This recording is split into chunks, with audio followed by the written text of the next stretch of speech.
Écoute, je crois qu'elle va pouvoir t'aider pour ton timbre, et tu vas pouvoir arranger tout ça. Ok, merci beaucoup.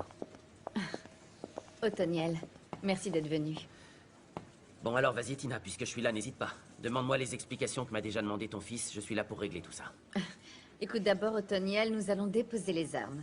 Et ensuite, j'ai besoin que tu m'expliques quelque chose. Je t'écoute. Pourquoi tu n'as pas accepté la super offre que t'a fait la Ligue américaine, hein? Comment t'es au courant de tout ça? Ça n'a aucune importance, c'est une proposition en or, tu ne peux pas la refuser, voyons. Sauf que tu vois, moi Tina, je suis quelqu'un qui n'a qu'une seule parole. Et quand je m'engage à faire quelque chose, je le fais. Et je t'avais promis que je tirerais cette équipe vers le haut et que je ferais tout pour. Et c'est ce que je vais faire. Othoniel, merci beaucoup. Tu vois, nous t'en sommes tous vraiment très reconnaissants. Tu es vraiment un homme bien. Mais cela ne me paraît pas juste. Je ne suis pas d'accord avec toi. Comment pourrais-tu refuser une telle opportunité? Dis-moi pour qui? Juste pour nous? Pour toi, Tina. Othoniel ne fait pas ça pour moi, ni pour personne, ni pour l'équipe. Réfléchis, avec ou sans toi, l'équipe continuera d'avancer. Et nous obtiendrons un jour le titre. Si ce n'est pas maintenant, nous l'obtiendrons l'année prochaine. Mais une opportunité de ce genre, Othoniel. Tu réalises partir travailler aux États-Unis avec une équipe pareille? La chance ne te sourira pas 2 fois dans la vie. Tu dois la saisir.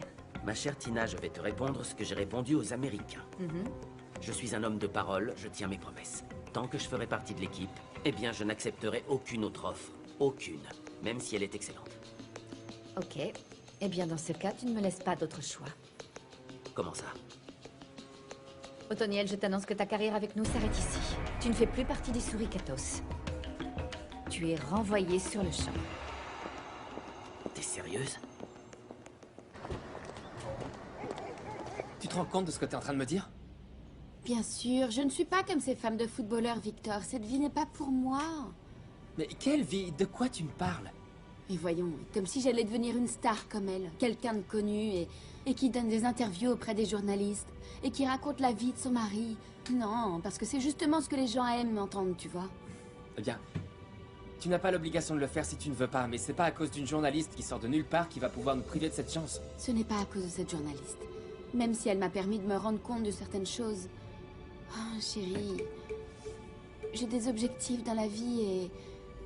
J'aimerais me concentrer sur ma carrière, reprendre mes études, terminer mes trucs à moi et suivre ma propre route. Et si je te disais que j'ai besoin de toi?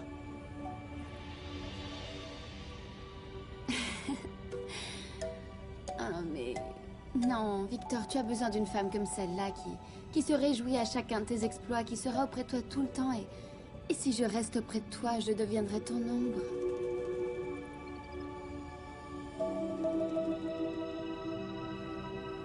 Ces documents ont été envoyés directement depuis le bureau du directeur de l'événement.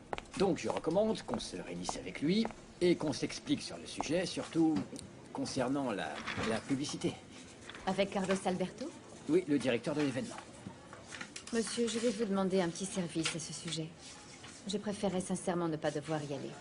Pourquoi? Vous avez eu des problèmes avec lui? Moi, je le verrai, mieux je m'en porterai. Ça, je n'y vois pas d'inconvénient. C'est un chic type et un hôte de première. Est-ce que vous le connaissez? Le seul gros pépin dans ce dossier, c'est qu'il s'agit du fiancé d'Eugénia, mon ex-femme. Attendez, je suis en train d'essayer de comprendre ce qui a pu se passer. Je fais appel à toi pour que tu m'aides avec l'organisation du match. Parce qu'ici, c'est censé être une entreprise qui jouit d'un certain renom. À quel moment tu me montes une embrouille et une commission qui n'a pas lieu d'être? Une seconde. Avant toute chose, nous allons nous calmer. Nous sommes entre amis ici. Entre amis, tu dis? Tu manques pas d'air, toi. T'as cessé d'être un ami à la minute où t'as décidé de me jeter en pâture de cette manière. Bien entendu, j'imagine que t'as été poussé par Diana, n'est-ce pas? Parce que je vois pas d'autre motif. Je ne vois pas de quoi tu me parles, Juan Camilo. Je t'en prie, arrête de te moquer de moi. Juan, je t'en prie, baisse de ton. Ok, c'est bon.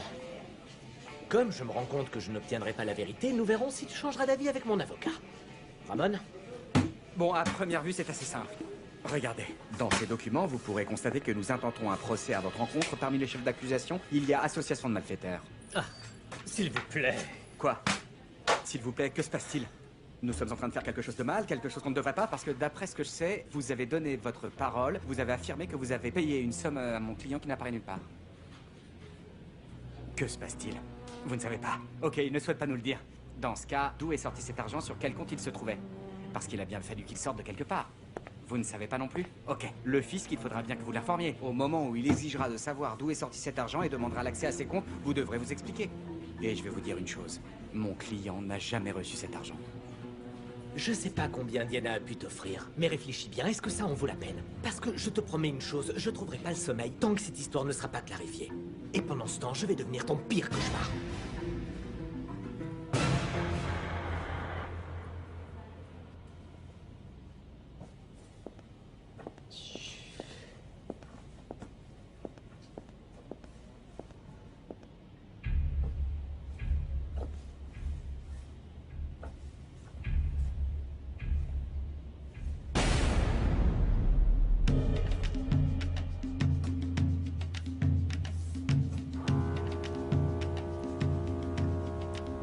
J'aimerais croire que tout ce que tu me dis, ce ne sont que des mensonges.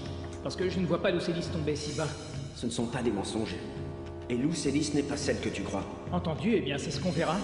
Mais je te dis que Lucélis n'est pas comme ça. Non, monsieur. Monsieur Clemente vient de m'appeler pour que j'aille de toute urgence à son bureau. Et tu crois qu'il s'est rendu compte de ce qui est en train de se passer? Eh bien, vu le ton de sa voix...